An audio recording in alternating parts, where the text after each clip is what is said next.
Good morning, welcome to prime nine news. ఈరోజు దినపత్రికలోని ముఖ్యమైన వార్తా విశేషాలు ఏంటో చూద్దామండి. ముందుగా ఈనాడు పత్రిక చూసుకున్నట్లయితే ఈనాడు మెయిన్ హెడ్లైన్గా 2 లక్షల మంది రైతులకు కష్టం అనేది మెయిన్ హెడ్లైన్గా కనిపిస్తోంది. మోంతా తుఫాను ఎఫెక్ట్కి సంబంధించి ఇక్కడ మెయిన్ వార్తగా ఇక్కడ చూస్తున్నాము. 2 లక్షల మంది రైతులకు కష్టం, 17 రంగాలకు నష్టం అన్నట్లుగా 5,244 కోట్ల సాయం కావాలని చెప్పేసి కేంద్రానికి కోరుతున్నట్లుగా అయితే ఇక్కడ చంద్రబాబు సీఎం, ఆంధ్రప్రదేశ్ ముఖ్యమంత్రి సీఎం చంద్రబాబు కోరుతున్నట్లుగా అయితే కనిపిస్తోంది. కేంద్రానికి ప్రాథమిక నివేదిక పంపిన రాష్ట్ర ప్రభుత్వం 3.75 లక్షల ఎకరాల్లో పంటలకు దెబ్బ, ఆక్వా రంగానికి భారీ నష్టం, 514 కోట్లు ఇవ్వండి. 1434 గ్రామాలు, 58 పట్టణాలపై మోంతా తుఫాను ప్రభావం, 187 మండలాల్లో భారీ, అతి భారీ, అత్యంత భారీ వర్షాలు, 4,794 కిలోమీటర్ల పొడవైన రహదారులు గుంతలమయం, మరమ్మతులు పునరుద్ధరణకు 2,744 కోట్లు అవసరం, 18.20 లక్షల మందిపై మోంతా పంజా అనేది మెయిన్ సబ్ హెడ్లైన్గా దీంట్లో చూడొచ్చు. సో మోంతా తుఫానికి సంబంధించి ముఖ్యమైన వార్తగా కనిపిస్తూ ఉంది. ఇది మెయిన్ హెడ్లైన్గా. నెక్స్ట్, మేయర్ దంపతుల హత్య కేసులో 5గురికి ఉరి శిక్ష అనేది ఇంకొక వార్తగా దీంట్లో చూడొచ్చు. చిత్తూరు జిల్లా అదనపు సెషన్స్ కోర్టు సంచలన తీర్పు, ప్రధాన నిందితుడికి 70 లక్షల రూపాయలు జరిమానా విధింపు, 10 ఏళ్ల కిందట చిత్తూరులో పట్టపగలే ఘాతుకం అనేది ఇంకొక సెకండ్ హెడ్లైన్గా ఇది కనిపిస్తూ ఉంది.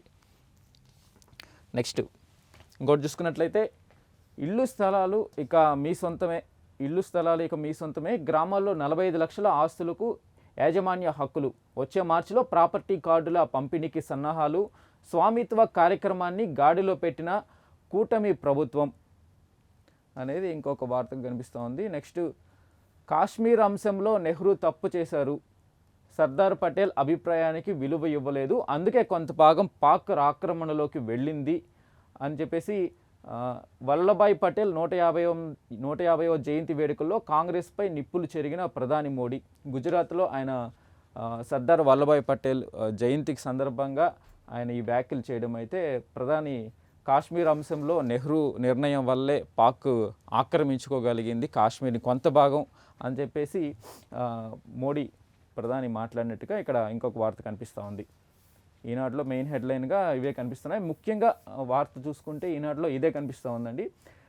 2 లక్షల మంది రైతులకు కష్టం, ఏదైతే మోంతా తుఫాను గురించి, ఏదైతే తుఫాను బీభత్సం సృష్టించింది ఆంధ్రప్రదేశ్లో, దానికి సంబంధించి ఇప్పటికే ఆర్థిక ఇబ్బందుల్లో ఎన్నో సమస్యలతో ఇబ్బంది పడుతున్న ఆంధ్రప్రదేశ్కి ఈ మోంతా తుఫాన్ అనేది ఇంకొంచెం నష్టం కలిగించే విధంగా ఎఫెక్ట్ అయ్యింది. సో దాని గురించి తుఫాను నష్టానికి సంబంధించి కేంద్రానికి నివేదిక పంపి సాయం కోసం కోరుతున్నట్లుగా, ముఖ్యమంత్రి సాయం కోసం కోరుతున్నట్లుగా అయితే మెయిన్ హెడ్లైన్గా చూస్తూ ఉంటాయి. అంటే మోంతా తుఫానుకి సంబంధించిన నష్టం అంచనా 5,244 కోట్లుగా అయితే ఇక్కడ కనిపిస్తూ ఉంది.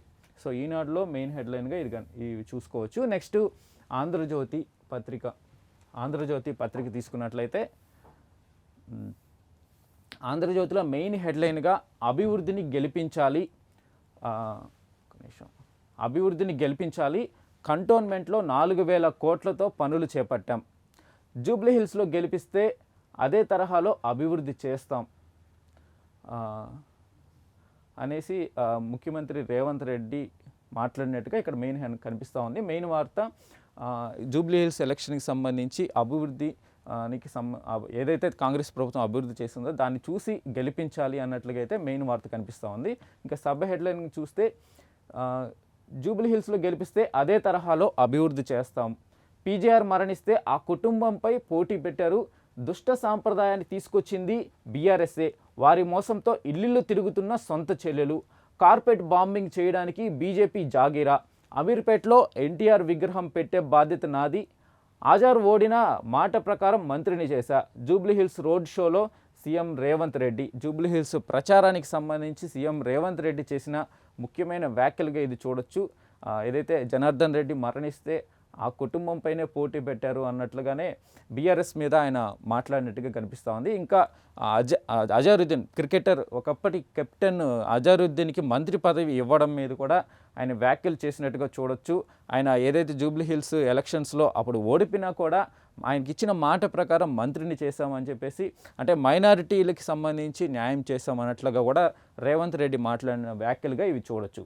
సో జూబ్లీ హిల్స్ ఎలక్షన్స్ రసవత్తరంగా సాగుతున్న సమయంలో నవీన్ యాదవ్ ఆకురౌడి, అంటే నవీన్ యాదవ్ బీఆర్ఎస్ పార్టీ అభ్యర్థికి సంబంధించి ఆయన ఒక ఆకురౌడి, అలాంటి వ్యక్తిని గెలిపిస్తే అందరినీ బెదిరిస్తారు, దందాలు చేస్తారు అన్నట్లుగా కూడా రేవంత్ రెడ్డి చేసిన వ్యాఖ్యల్ని చూసుకోవచ్చు.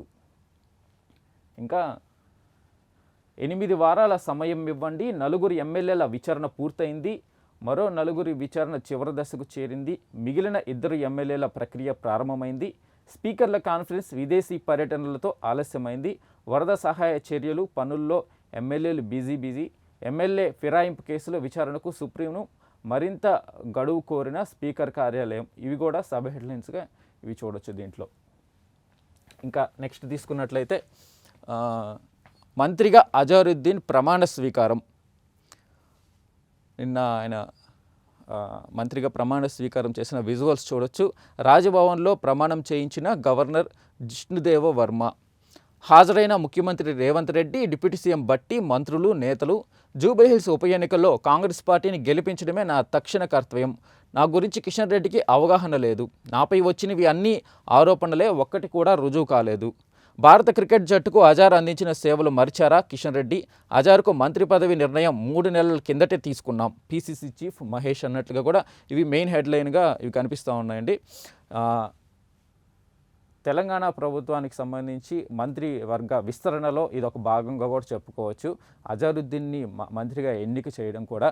సో ఇది మైనారిటీ ఓట్ల కోసం చేశాడా, లేదు అని అంటే ఇచ్చిన మాట కోసం చేశాడా అనేది రెండో పాయింట్. కాకపోతే అజారుద్దీన్కి అయితే ఒకప్పుడు భారత క్రికెట్లో ఒక వెలిగి కెప్టెన్గా కూడా ఎంతో స్టార్డమ్ పొందుకొని, ఎంతోమంది అభిమానులు సంపాదించుకొని ఒక స్టార్డమ్ స్టేటస్ని అనుభవించిన అజారుద్దీన్ ఆకాశం నుంచి పాతాళానికి పడిపోయి, ఏదైతే మ్యాచ్ ఫిక్సింగ్ కేసులో ఇరుక్కొని పాతాళానికి పడిపోయి చాలా అవమానాలు ఎదుర్కొన్న అతను ఏదైతే తర్వాత 2012లో ఆయనకి నిర్దోషిగా ప్రకటిస్తూ కాస్త ఊరట లభించడము, స్టిల్ ఆయన కెరీర్ని పోగొట్టుకోవడం, ఏదైతే బీసీసీఐ బ్యాన్ చేసి క్రికెట్ నుంచి బయటికి రావడంతో ఆయన చాలామంది అభిమానులకు కూడా దూరమయ్యి చాలా లైఫ్లో చాలా ఇబ్బందులు పడ్డాడు. అలాంటి అజారుద్దీన్కి మంత్రి పదవి ఇచ్చారు అంటే ఇది మంచి చెడులు 2 రకాలుగా చూడొచ్చు. అంటే మ్యాచ్ ఫిక్సింగ్ కేసులో ఆరోపణలు ఎదుర్కొంటున్న వ్యక్తికి మంత్రి పదవి ఇవ్వడం అనేది ఒక యాంగిల్లో చూడొచ్చు. ఇంకొకటి రెండోది,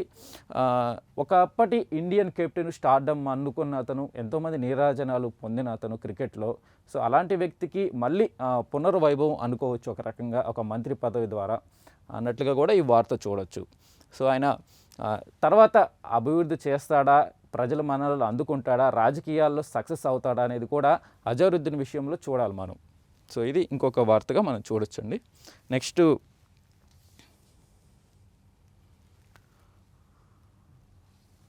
నెక్స్ట్ వార్త చూసుకుంటే, ఉపేక్షించొద్దు, చెరువుల ఆక్రమణలను తొలగించాల్సిందే, ఎంతటి వారినైనా వదిలిపెట్టొద్దు, 10 మంది కోసం 10,000 మందికి ఇబ్బందా, అధికారులు చర్యలు తీసుకోవాలి, వరద బాధితులకు అండగా ఉంటాం, తుఫాను ప్రభావంతో 12 జిల్లాల్లో తీవ్ర నష్టం, మృతుల కుటుంబాలకు 5 లక్షల రూపాయల పరిహారం, ఇల్లు నీట మునిగితే 15,000 రూపాయలు, కూలిపోతే ఇందిరమ్మ ఇళ్ళు, పంట నష్టపోయిన రైతులకు ఎకరాకు 10,000 రూపాయలు. వరంగల్ పర్యటనలో సీఎం రేవంత్, వరద నష్టంపై మంత్రులతో కలిసి ఏరియల్ సర్వే. ఇదైతే తెలంగాణలో, ఆంధ్రప్రదేశ్లో తుఫాన్ ఎఫెక్ట్ తెలంగాణలో కూడా పడి చాలా ప్రాంతాలు వరదల్లో చిక్కుకుపోయిన పరిస్థితి. దానికి సంబంధించి వార్త కనిపిస్తూ ఉంది. ఏదైతే కబ్జాలు హైడ్రాకి సంబంధించి ఏదైతే తీసుకొచ్చాడో దాని యొక్క ఇంపార్టెన్స్ కూడా చెప్తున్నారు. ఏదైతే ఈ కబ్జాలకు గురి కావడం వల్ల నాలాలు, చెరువులు అన్నీ బడాబాబులు కావచ్చు, కాస్త అధికారం ఉన్న వాళ్ళు కబ్జాలు చేయడం వల్ల హైదరాబాద్ కానీ తెలంగాణలో కానీ ఇలాంటి పరిస్థితి వస్తున్నట్టుగా కూడా ఈ వార్త కనిపిస్తూ ఉంది. ఇంక నుంచి నాలాల కబ్జాలను ఉపేక్షించొద్దు. అంటే దానివల్లనే ఎక్కడెక్కడ నాలాలు బ్లాక్ అయిపోయేసి అవంతా రోడ్ల మీదకి వాటర్ వచ్చేసి హైదరాబాద్ అంతా వరద ప్రభావం మునిగిపోయే పరిస్థితి వస్తుంది. కాబట్టి సో దానికి సంబంధించి కూడా ఇక నుంచి ఇంకా కఠినంగా ఉన్నట్లుగా కూడా దీన్ని బట్టి చూడొచ్చు. హైడ్రా విషయంలో కూడా ఇంకా కఠిన నిర్ణయాలు ఉంటాయి అన్నట్లుగా కూడా. కాకపోతే ఇది కొంచెం ఏదైతే కొంతమందికి వారికి అనుకూలంగా ఉన్న వారికి కాస్త ఉపేక్షించడము, అనుకూలంగా లేని వారిని కొంచెం కఠినంగా ఉండడం కూడా, అంటే పార్షియాలిటీ చూపించకుండా నిష్పక్షపాతంగా ఉండాలి ఏదైతే ఈ కబ్జాల విషయంలో. అప్పుడే ఇది ఏదైతే హైడ్రా తీసుకొచ్చిన దానికి కాస్త న్యాయం జరిగినట్టుగా కూడా ఉంటుంది. లేదు అంటే కన్నా యూజ్లెస్ అన్నట్లు. సో ఇది నెక్స్ట్,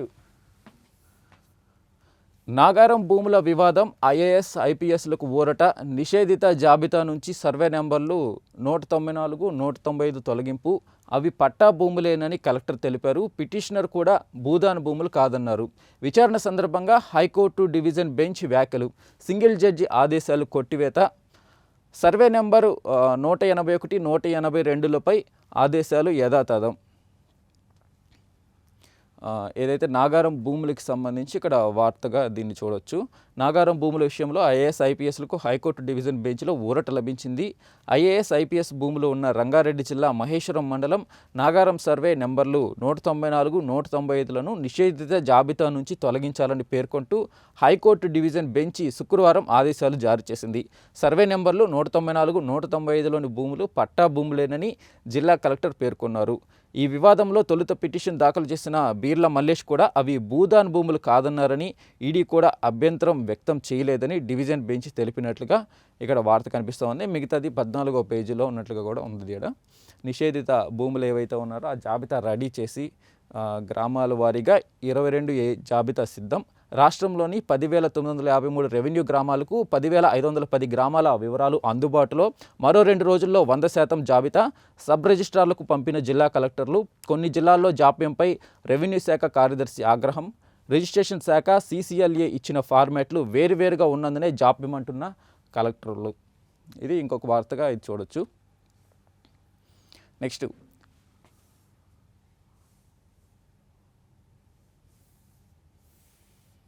తీసుకుంటే మేయర్ దంపతుల హత్య కేసులో 5గురికి ఉరి. ఏపీలోని చిత్తూరు కోర్టు సంచలన తీర్పు. మేనల్లుడే ప్రధాన హంతకుడు. ఆర్థికంగా అత్తమామ సహకరించడం లేదని మరో 4గురితో కలిసి హత్యలు. ఘటనా స్థలిలోనే అనురాధ మృత్యువాత. చికిత్స పొందుతూ కటారి మోహన్ మృతి. 10 ఏళ్లు కొనసాగిన విచారణ.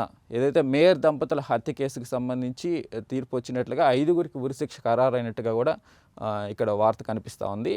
ఏపీలోని చిత్తూరులో కోర్టు సంచలన తీర్పు ఇవ్వడం దీన్ని చూడొచ్చు. నెక్స్ట్, ఫిబ్రవరి 25 నుంచి ఇంటర్ పరీక్షలు. ప్రాక్టికల్స్ ఫిబ్రవరి 2 నుంచే షెడ్యూల్ విడుదల చేసిన ఇంటర్ బోర్డు. ఇంకా నిన్న జరిగిన CPM రాష్ట్ర నేత సామినేని దారుణ హత్య గురించి ఇంకొక వార్త కనిపిస్తూ ఉంది. ఏదైతే రాజకీయ హత్యలుకి సంబంధించి దీన్ని చూడొచ్చు అన్నట్లు. కత్తితో పొడిచి చంపిన గుర్తు తెలియని వ్యక్తి. ఖమ్మం జిల్లా పాతర్లపాడు గ్రామంలోని రామారావు ఇంటి వద్దే ఈ ఘటన. రాజకీయ కారణాల, ఆస్తి, కుటుంబ తగాదాల, పోలీసుల విచారణ. హత్యను తీవ్రంగా ఖండించిన డిప్యూటీ సీఎం బట్టి విక్రమార్క. హంతకులను పట్టుకోవాలని ఆదేశం. సో CPM రాష్ట్ర నేత సామినేనికి సంబంధించి హత్య రాజకీయాలుగా ఇది చూడొచ్చు దీన్ని. అంటే ఏదైనా సరే రాజకీయాల్లో పోటీ ఉండాలి, ఆరోపణలు ప్రత్యారోపణలు ఉండాలి. అంతకు మించి వైలెన్స్, హింస దాకా వెళ్ళకూడదు. కానీ ఇంకా కూడా హత్య రాజకీయాలు కొనసాగుతున్నట్టుగానే ఈ వార్త చూస్తే మనం తెలుస్తూ ఉంది. సో ఇంకా ఆటవిక సమాజంలోనే బతుకుతున్నాం అన్నట్లుగా కూడా చూసుకోవచ్చు దీన్ని. అటు ఒక మనిషిని రాజకీయాల కోసం చంపడము ఎంత దుర్మార్గము, ఎంత అవివేకం అనేది కూడా మనం ఈ వార్త చూసి తెలుసుకోవాలి. ఇంకా నెక్స్ట్,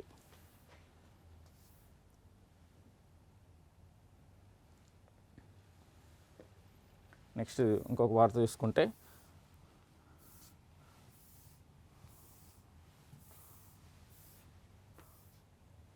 ఆక్రమణలపై ఫిర్యాదు ఇవ్వబోతే దాడి. గిరిజన సంస్థలో ఘటన. GM సీతారాం నాయక్ సమక్షంలోనే అవినీతి రుజువు చేసే పత్రాన్ని లాక్కున్నారని LHPS రాష్ట్ర అధ్యక్షుడి ఆరోపణ. జీఎంపై పోలీస్ స్టేషన్లో కేసు నమోదు, మంత్రి అడ్లూరికి ఫిర్యాదు చేసిన బాధితుడు. సో ఏదైతే గిరిజన స్థలాల ఆక్రమణలకి సంబంధించి ఇక్కడ వార్తగా చూడవచ్చు. ఏదైతే ఆక్రమణలకు సంబంధించి కంప్లైంట్ ఇవ్వకపోతే కూడా ఆ అవినీతి పత్రాలను లాక్కున్నారని చెప్పేసి రాష్ట్ర అధ్యక్షుడు ఎల్హెచ్పిఎస్ రాష్ట్ర అధ్యక్షుడు ఆరోపణ చేస్తున్నట్టుగా కూడా ఇక్కడ వార్త కనిపిస్తూ ఉంది. పోలీస్ స్టేషన్లో కేసు నమోదు, మంత్రి అడ్లూరికి ఫిర్యాదు చేసిన బాధితుడు. గిరిజనుల అభివృద్ధి కోసం వారి ఉత్పత్తులకు సరైన ధర కల్పించడానికి ఉద్దేశించిన గిరిజన సహకార సంస్థ జీసీసీ ఇప్పుడు అవినీతి అడ్డాగా మారిందనే ఆరోపణలు వెలువెత్తుతున్నాయి. సంస్థలో జరుగుతున్న అక్రమాలు, నిధుల దుర్వినియోగంపై ఫిర్యాదు చేయడానికి వచ్చిన వ్యక్తిపై ఏకంగా సంస్థ జనరల్ మేనేజర్ సీతారాం నాయక్ అనుచరులు దాడికి పాల్పడినట్టు తెలుస్తుంది. బాధితుడు తెలిపిన వివరాలు ఇలా ఉన్నాయి. లంబాడి హక్కుల పోరాట సమితి రాష్ట్ర అధ్యక్షుడు గుగులోతు రాజేష్ నాయక్ జీసీసీలో జరుగుతున్న అవకతవకలపై ఫిర్యాదు చేయడంతో పాటు తనకు అవసరమైన సమాచారాన్ని కోరుతూ ఆర్టీఐ కింద దరఖాస్తు చేసుకోవడానికి అని చెప్పేసి ఇక్కడ వార్త చూడొచ్చు. అక్రమాలకి సంబంధించి ఏదైతే ల్యాండ్ కబ్జాలకి సంబంధించి. నెక్స్ట్ సాక్షి పత్రిక తీసుకున్నట్లయితే మెయిన్ ఇక్కడ ఏపీలో ఉన్న మొంతా తుఫానికి సంబంధించి ఇంకొక వార్త. చెలో నీళ్లు రైతుకు కన్నీరు. రాష్ట్ర వ్యాప్తంగా పంటలపై విరుచుకుపడిన మొంతా తుఫాను. వరికి అపార నష్టం, సగానికి సగం తుడిచిపెట్టుకుపోయింది. కళ్ళ ముందే సర్వం ముంచేసిందని రైతులు కన్నీటి పర్యంతం. ఏదైతే పత్తి, మిర్చి, అరటి, మొక్కజొన్న, పూలు, కూరగాయలు, బొప్పాయి పంటలకు కూడా తీవ్ర నష్టం. లక్షలాది ఎకరాల్లో ఇంకా బయటికి వెళ్ళని నీరు, పొట్ట పాలు పోసుకునే దశలో కుళ్ళిపోతున్న వరి, తాలుగా మారి ఎండిపోతున్న వరి కొంకులు, వాలిన వరిని నిలబెట్టేందుకు రైతుల కష్టాలు, పెట్టుబడులు రావని వాపోతున్న రైతులు, పంట నష్ట పరిశీలన పైనే సాగుతుందని రైతుల ఆందోళన. నిబంధనల సాకుతో పరిహారం ఎగ్గొట్టేందుకు సర్కారు యత్నాలు. తీర ప్రాంత గ్రామాల్లో మత్స్యకారులకు భారీ నష్టం, అప్పు చేసి పంటలు సాగు చేసిన రైతన్నకు నష్టాలనే మిగిల్చిన విపత్తు. తుపాను ప్రభావం కంటే సర్కారు నిర్లక్ష్యంతోనే తీవ్ర నష్టమని ఆగ్రహం. సో ఇది సాక్షి తుఫానుకి సంబంధించి క్షేత్రస్థాయిలో పరిశీలన చేసినట్లుగా సాక్షి పత్రిక వెళ్ళి క్షేత్రస్థాయిలో తెలుసుకున్నట్టుగా కూడా ఇక్కడ వార్త కనిపిస్తూ ఉంది. కాకపోతే మోంతా తుఫానుకి సంబంధించి పంట నష్టాలు, రైతులకి సంబంధించి నష్టాలు చాలా వరకు అయ్యాయి. కరెక్టే, రైతులకి నష్టపరిహారం ఇస్తామని చెప్పేసి కూడా పవన్ కళ్యాణ్ లాంటి నాయకులు స్వయంగా వెళ్ళి వారు నియోజకవర్గాల్లో పర్యటించడం, ఏదైతే మనం చూసాం విజువల్స్ కూడా, ఆయన స్వయంగా వెళ్ళి ఆ నష్టపోయిన పంటల్ని పరిశీలించడము, ఇవన్నీ కూడా ఏదైతే వాళ్ళ శాయశక్తుల పని చేశారని చెప్పుకోవచ్చు. ఈసారి తుఫానికి సంబంధించి గతంలో వచ్చిన తుఫానుతో పోలిస్తే ఈసారి వచ్చిన తుఫానికి సంబంధించి ప్రభుత్వం డైరెక్ట్గా ప్రధాన నేతలే వెళ్ళి పరిశీలనలు చేయడము, ఎక్కడ కూడా ఎమ్మెల్యేలని దగ్గర నుంచి లోకల్గా ఉండే నాయకుల దగ్గర నుంచి ఎవరిని కూడా ఖాళీగా ఉంచకుండా పని చేయించడము, ఇలాంటివన్నీ చూసాము. ఇంకా పంట నష్టానికి సంబంధించి నష్ట నివారణ ఖచ్చితంగా ఇస్తామని చెప్పేసి కూడా వారు చెప్పడం జరిగింది. కాకపోతే ప్రాణ నష్టం లేకుండా కూడా చాలా రకాలుగా శ్రమించి ప్రాణ నష్టం జరగకుండా ఈసారి కాపాడడం కూడా చాలా గొప్ప విషయం. చాలాసార్లు మనం తుఫాన్లు వచ్చినప్పుడు ప్రాణ నష్టం వింటుంటాము. సరైన చర్యలు చేపట్టకపోవడం వల్ల తీర ప్రాంత ప్రజలు కానీ చాలామంది ప్రాణాలు పోగొట్టుకునే పరిస్థితులుగా ఉన్నాయి. కానీ ఈసారి చాలా మెచ్చుకోదగిన విషయం. ఆంధ్రప్రదేశ్లో ఎక్కడ ఒక ప్రాణం కూడా పోగొట్టుకోకుండా తుఫానికి సంబంధించి చర్యలు తీసుకోవడం అనేది చాలా అభినందించదగ్గ విషయము. కాకపోతే సాక్షి పత్రిక అయితే సరిగా తుఫాను ప్రభావాన్ని నిర్లక్ష్యంతోనే ప్రభుత్వము నిర్లక్ష్యం వల్లే ఇంత నష్టం జరిగిందని చెప్పేసి వీళ్ళు రాయడం జరుగుతోంది. మరి కోత యంత్రాల ఖర్చు వచ్చేలా లేదు. నేను 10 ఎకరాల పొలం కౌలుకు తీసుకుని ఒక రైతుకి సంబంధించి ఆయన ఏం చెప్పాడో ఇక్కడ ఇంకోటి. నేను 10 ఎకరాల పొలం కౌలుకు తీసుకొని వరి పంట సాగు చేశాను. వర్షాలకు పంట మొత్తం పడిపోయింది.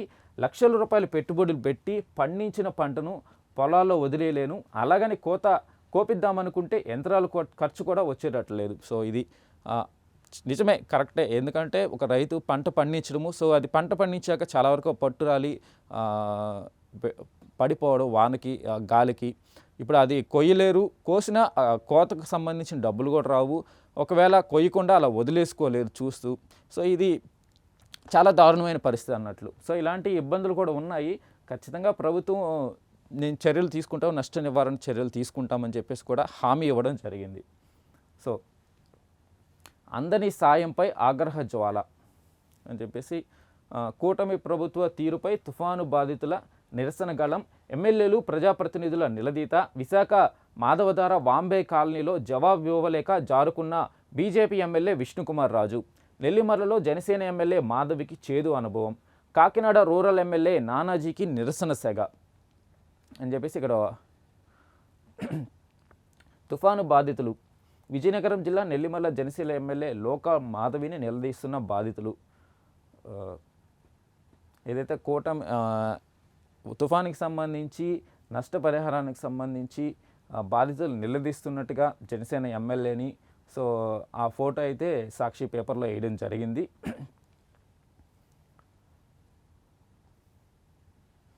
స్వయంగా జనసేన ముఖ్య నేత డిప్యూటీ సీఎం పవన్ కళ్యాణ్ స్వయంగా పర్యటించడము, తుఫాను ఎఫెక్ట్ని కానీ దేన్ని కూడా పట్టించుకోకుండా ఆయన చంద్రబాబు నాయుడు కాడి నుంచి లోకేష్ దగ్గర అందరూ కూడా క్షేత్రస్థాయిలో వెళ్ళి పరిశీలించడము, అక్కడ ప్రజలకి బాగోగులు చూసుకోవడము చాలా ఒక రకంగా చాలా శ్రమించారని అనుకోవచ్చు. ఈ తుఫానికి సంబంధించి మాత్రం చాలా గట్టి, అంటే చంద్రబాబు నాయుడు ఎన్నో తుఫానులు చూశాడు, ఎన్నో ఇలాంటి విపత్తులు హుదూద్ మనకు తెలిసిన హుదూద్ దగ్గర నుంచి చాలా విపత్తులు చూశాడు. సో ఆయనకున్న అనుభవంతో, పవన్ కళ్యాణ్కు ఉన్న కమిట్మెంట్తో ఈసారి అయితే కూటమి ప్రభుత్వం చాలా తుఫాన్ని చాలా సక్సెస్ఫుల్గా, చాలా నష్టాలు ఉంటాయి, ఖచ్చితంగా పంట నష్టాలు ఉంటాయి, చాలా ఇబ్బందులు కూడా ఉంటాయి తుఫాన్ అన్నాక, కానీ వాటికి కూడా నష్టపరిహారం ఇస్తామని చెప్పేసి రైతులకు భరోసా ఇవ్వడం కూడా మనం చూసాము. కాకపోతే చాలా వరకు ఈ తుఫాన్ని చాలా సమర్థవంతంగా ఎదుర్కొంది కూటమి ప్రభుత్వం అని అయితే అన్డౌటెడ్లీ ఎవరిని అడిగినా చెప్తారు. సో అదైతే ఖచ్చితంగా మనం మెచ్చుకోదగ్గ విషయం. ఎందుకంటే కష్టపడి తుఫానికి సంబంధించి చాలా కష్టపడి పనిచేసినప్పుడు ఖచ్చితంగా మెచ్చుకోవాలి ప్రభుత్వాన్ని. నెక్స్ట్, బీహార్కు కోటి వరాలు. బీహార్ ఎలక్షన్లకు సంబంధించి ఇంకొక వార్త కనిపిస్తూ ఉంది. బీహార్కు కోటి వరాలు, యువతకు కోటి ఉద్యోగాలు, కోటి మంది లఖ్పతి దీదీలు, పేదలకు 125 యూనిట్ల వరకు ఉచిత విద్యుత్తు, అన్ని పంటలకు కనీస మద్దతు ధర గ్యారంటీ, సంకల్ప పత్రం విడుదల చేసిన ఎన్డీఏ. సో ఈ బీహార్ ఎలక్షన్స్కి సంబంధించి వరాల జల్లు కురిపించినట్టుగా కూడా మనం ఇక్కడ వార్త చూడొచ్చు. సో ముఖ్యంగా ఎలక్షన్స్ అంటేనే ఈ మధ్యకాలంలో అలవి కానీ వరాలు ఇచ్చేయడము, మేనిఫెస్టో కూడా ప్రజలకి ఆహ్లాదపరంగా, అంటే చూడగానే ఆశలు చిగురించేలా కూడా మేనిఫెస్టోలు తయారు చేయడం కామన్ అయిపోయింది.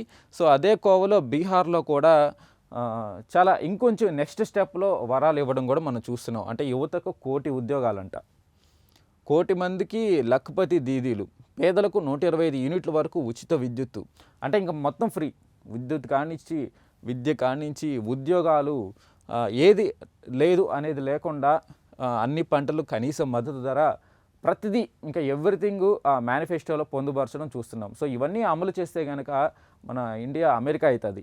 అంతలా అమెరికా రేంజీ ఆర్థిక వ్యవస్థ కూడా ఉండాలి ఇండియాలో, అవన్నీ అమలు చేయాలంటే కూడా. అంటే చూడాలి మరి, కోటి ఉద్యోగాల కల్పన వస్తే మంచిదే, ఖచ్చితంగా రావాలని కోరుకుందాము. కానీ అలవి కానీ హామీలు ఇచ్చేసి తర్వాత వాటిని నెరవేర్చకుండా, అంటే ఎలక్షన్స్ కోసమే మాటలు చెప్పిన పరిస్థితి కూడా మనం చూస్తున్నాం ఇప్పుడు. సో బీహార్లో కూడా చూడాలి. వరాలు అయితే చాలా గట్టిగానే ఇచ్చారు బీహార్ ఎలక్షన్స్కి సంబంధించి. మహిళలకి ఆర్థిక సాయం కావచ్చు, ఏదైతే కోటి మందికి ఉద్యోగాల కల్పన కావచ్చు, పేదలకు రేషన్ కానించి విద్య, విద్యుత్తు ప్రతిదీ ఫ్రీ ఇవ్వడము, విద్యార్థులకి మొత్తం చదువంతా ఫ్రీ, ఎల్కేజీ నుంచి పీజీ దాకా మొత్తం ఫ్రీ అని చెప్పడము. సో ఇవన్నీ కూడా మనం బీహార్ ఎలక్షన్స్లో చూస్తున్నాము. సో ఎలా ఉంటుందో మరి చూడాలి. నెక్స్ట్, ఇక ఆలయ భూముల వంతు, పట్టణాల్లో ఖాళీగా ఉన్న దేవుడి భూములు దీర్ఘకాలిక లీజుకు, మార్గదర్శకాల రూపకల్పనకు అధికారుల కమిటీ, అస్మదీయులకు ఆలయ భూముల పందేరానికి కూటమి ప్రభుత్వం మరో జీవో జారీ, రాష్ట్రంలో 4,67,283 ఎకరాల ఆలయ భూములు, వీటిలో పట్టణ ప్రాంతాల్లో 2 కోట్ల చదరపు గజాలు. సో ఈ ఆలయ భూములనంతా కూడా పంచిపెడుతుంది కూటమి ప్రభుత్వం. నెక్స్ట్ అదే జరగబోతుంది అన్నట్టుగా కూడా ఇక్కడ సాక్షిలో ఇంకొక వార్తగా చూడొచ్చు. నెక్స్ట్ చిన్నారిపై లైంగిక దాడికి యత్నం, గూడూరు ఏరియా ఆసుపత్రిలో ఘటన. తిరుపతి జిల్లా గూడూరు ఏరియా ఆసుపత్రిలో నిద్రిస్తున్న 8 ఏళ్ల బాలికపై 45 ఏళ్ల వ్యక్తి లైంగిక దాడికి ప్రయత్నించాడు. సో ఇలాంటి ఘోరాలు ఇంకా ఆగట్లేదండి, మనం చూస్తూనే ఉంటున్నాం. చిన్నారులపైన లైంగిక దాడులు చేయడము ఇవన్నీ కూడా ఏదైతే తిరుపతి జిల్లా అనుకోవచ్చు, నెల్లూరుకు పక్కన ఉంటుంది గూడూరు. ఆ గూడూరులో కూడా ఇలాంటి దారుణ ఘటన జరిగినట్టుగా కూడా ఇక్కడ వార్త చూసుకోవచ్చు మనం. ఇంకా ఆంధ్రప్రదేశ్లో ఇలాంటి వార్తలు ఉన్నాయి. నెక్స్ట్ తెలంగాణకు సంబంధించి V6 ఏదైతే తొలి వెలుగు పత్రిక తీసుకున్నట్టయితే తెలంగాణకు సంబంధించి ఇక్కడ వార్తలు చూడొచ్చండి. ముఖ్యంగా చలో ఇండియా అనేది మెయిన్ హెడ్లైన్గా కనిపిస్తూ ఉంది. సో మన దేశానికి US కంపెనీల క్యూ, H1B వీసా ఇబ్బందులే కారణం, భారీగా పెరగనున్న GCCలు.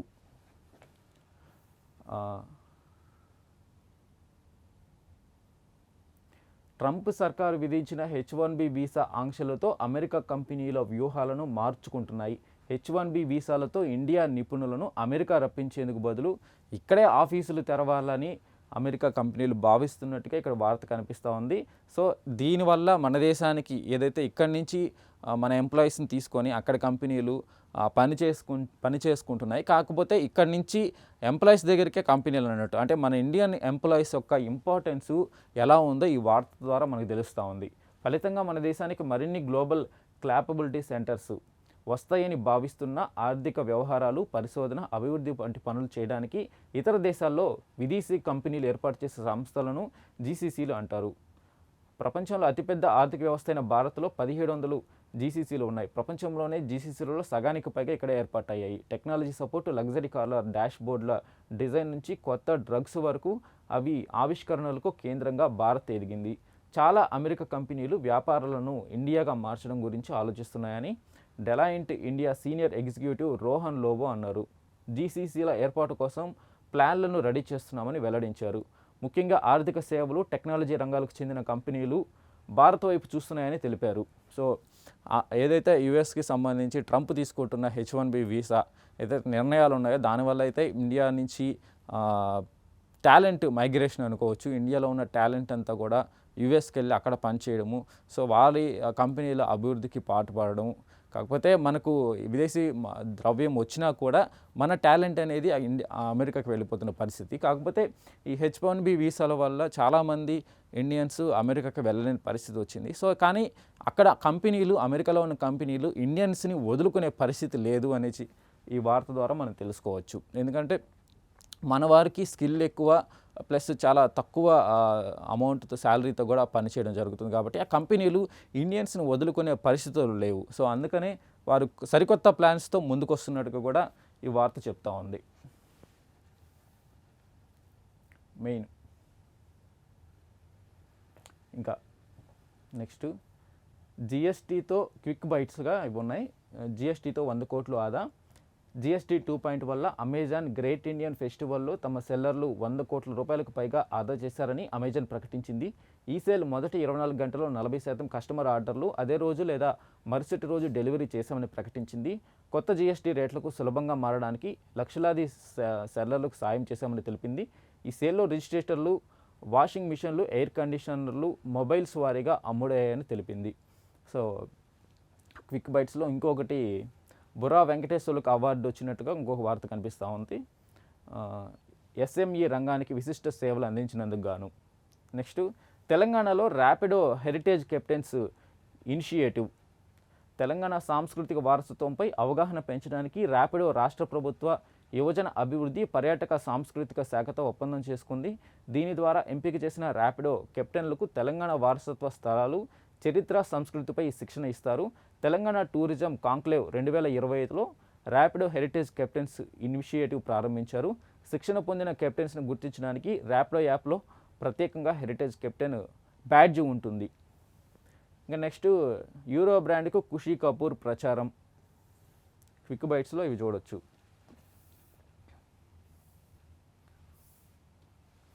నెక్స్ట్ ఇంకొక వార్త తీసుకుంటే LICతో మెయిన్ హెడ్లైన్గా LICతో RBL ఒప్పందం.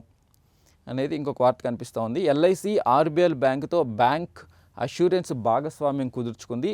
దీనివల్ల ఆర్బీఎల్ కస్టమర్లు బ్యాంకు బ్రాంచ్ నెట్వర్క్ డిజిటల్ ఛానళ్ళ నుంచి ఎల్ఐసి ప్రోడక్టులను కొనొచ్చు. ఈ అధికారిక ఒప్పందాన్ని LIC MD CEO R Doraiswamy, RBL bank MD CEO Subramanya Kumar, ఇతర సీనియర్ అధికారులు మంగళవారం ప్రకటించారు. భారతదేశంలో ఆర్థిక రక్షణను విస్తరించడానికి, బీమా వ్యాప్తిని బలోపేతం చేయడానికి రెండు సంస్థల నిబద్ధతకు ఈ భాగస్వామ్యం నిదర్శనము. సో ఎల్ఐసి ఆర్బీఎల్ కలిసి పనిచేస్తున్నట్టుగా కూడా ఒక ఒప్పందం కుదుర్చోవడానికి సంబంధించి ఈ వార్తగా మనం చూడొచ్చు. నెక్స్ట్ ఇంకొకటి, ఎయిర్టెల్ నుంచి ఏఐ సర్వీసులు. ఇంకా ఎయిర్టెల్ ఏదైతే మొబైల్ నెట్వర్క్ ఉందో దానికి ప్రతి రంగంలో కూడా ఏఐ జోడించి ముందుకు వెళ్తున్న పరిస్థితి ఉంది. సో అదేవిధంగా కూడా ఎయిర్టెల్ మొబైల్ రంగ వ్యవస్థ కూడా ఏఐ సర్వీసుల ద్వారా స్కైలార్స్ పేరుతో ఏఎంఎల్ పవర్ క్లౌడ్ ఆధారిత లొకేషన్ సేవను ప్రారంభించడానికి ఎయిర్టెల్ బిజినెస్ స్విఫ్ట్ నావిగేషన్తో చేతులు కలిపింది. సో ఇక నుంచి ఏఐని యూస్ చేసుకోవాలని ఎయిర్టెల్ భావిస్తున్నట్టుగా కూడా ఈ వార్తలో చూడొచ్చు. నెక్స్ట్, గోల్డ్ లోన్స్ ఆధారంగా యూపీఐ క్రెడిట్. గోల్డ్ లోన్స్ ఆధారంగా యాక్సిస్ బ్యాంక్ నుంచి సదుపాయం. ఏదైతే క్రెడిట్ లోన్స్ విషయంలో మనం తీసుకున్న గోల్డ్ లోన్స్ ఆధారంగా కూడా ఇక నుంచి అప్పిస్తున్నట్లుగా కూడా ఇక్కడ యాక్సిస్ బ్యాంక్ నుంచి ఆ సదుపాయం ఉన్నట్లుగా కూడా ఇంకొక వార్త కనిపిస్తూ ఉంది. యాక్సిస్ బ్యాంక్ తన భాగస్వామి ప్రీచార్జ్తో కలిసి ఒక కొత్త సదుపాయాన్ని ప్రారంభించింది. దీని ద్వారా బంగారంపై తీసుకునే లోన్ను, డబ్బును నేరుగా గూగుల్ పే, ఫోన్పే వంటి యూపీఐ యాప్స్ ద్వారా వాడుకోవచ్చు. సాధారణంగా గోల్డ్ లోన్ తీసుకుంటే ఆ డబ్బు కస్టమర్ బ్యాంకు ఖాతాలో పడుతుంది. ఈ విధానంలో డబ్బును ఓవర్ డ్రాఫ్ట్ విధానంలో ఇస్తారు. దీనిని యూపీఐ ద్వారా వెంటనే ఉపయోగించుకోవచ్చు. ముఖ్యంగా చిన్న వ్యాపారులు, స్వయం ఉపాధి పొందుతున్న వారు తమ బంగారంపై అప్పు తీసుకొని ఆ డబ్బును నేరుగా యూపీఐ చెల్లింపుల కోసం వాడుకోవచ్చు. ఈ విధానం పూర్తిగా డిజిటల్ అని, బ్రాంచ్కి వెళ్లకుండానే డబ్బు పొందవచ్చని యాక్సిస్ తెలిపింది. వాడుకున్న డబ్బుతో మాత్రమే వడ్డీ పడుతుంది. ఉదాహరణకు 5 లక్షల రూపాయలు ఓడీలో 50,000 వాడుకుంటే ఈ మొత్తానికే వడ్డీ కడితే చాలు. ఇక నుంచి గోల్డ్కి సంబంధించి కూడా లోన్ తీసుకుంటే దానికి కూడా లోన్ క్రెడిట్ వాడుకునేలాగా కూడా ఉంది అని చెప్పేసి ఈ వార్త ద్వారా మనం చూడవచ్చు. నెక్స్ట్, వ్యోమనౌకలతో ఉపగ్రహాల శిథిలాల తొలగింపు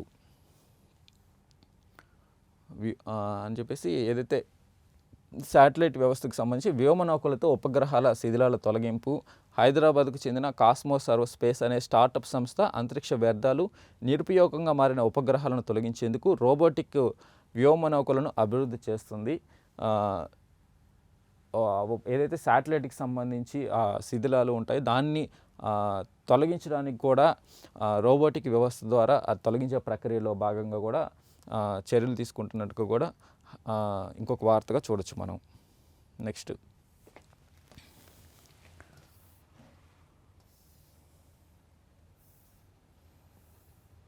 ఢిల్లీలో హెడ్ కానిస్టేబుల్ కొలువులు అనేది ఇంకొక వార్తగా ఉంది. ఢిల్లీలో హెడ్ కానిస్టేబుల్ కొలువులు. కేంద్ర పాలిత ప్రాంతమైన ఢిల్లీలో హెడ్ కానిస్టేబుల్ పోస్టుల భర్తీకి స్టాఫ్ సెలక్షన్ కమిషన్ నోటిఫికేషన్ విడుదల చేసింది. ఈ పోస్టులకు దేశంలోని అన్ని రాష్ట్రాల అభ్యర్థులు అర్హులు. ఆసక్తి, అర్హత గల అభ్యర్థులు ఆన్లైన్ ద్వారా అప్లై చేసుకోవచ్చు. అప్లికేషన్లు సమర్పించడానికి చివరి తేదీ అక్టోబర్ 15. సో హెడ్ కానిస్టేబుల్ పోస్టులకు సంబంధించి ఇక్కడ వార్తగా మనం చూడొచ్చు. నెక్స్ట్ ఇంకొకటి, తొలి సంపూర్ణ సౌర గ్రామం కొండారెడ్డి. మొత్తం ఏదైతే సౌర వ్యవస్థ ద్వారా కరెంటుకి తెచ్చుకోవడానికి సంబంధించి తొలి సంపూర్ణ సౌర గ్రామంగా కొండారెడ్డి, ఏదైతే నాగర్ కర్నూలు జిల్లా ఒంగూరు మండలంలోని కొండారెడ్డిపల్లిలో దక్షిణ భారతదేశంలోనే తొలి సంపూర్ణ సౌర విద్యుత్ గ్రామంగా మారనుంది. ఈ ప్రాజెక్టుని 10 కోట్ల వ్యయంతో తెలంగాణ పునరుద్ధరణీయ వనరుల అభివృద్ధి సంస్థ TGREDCA చేపట్టింది.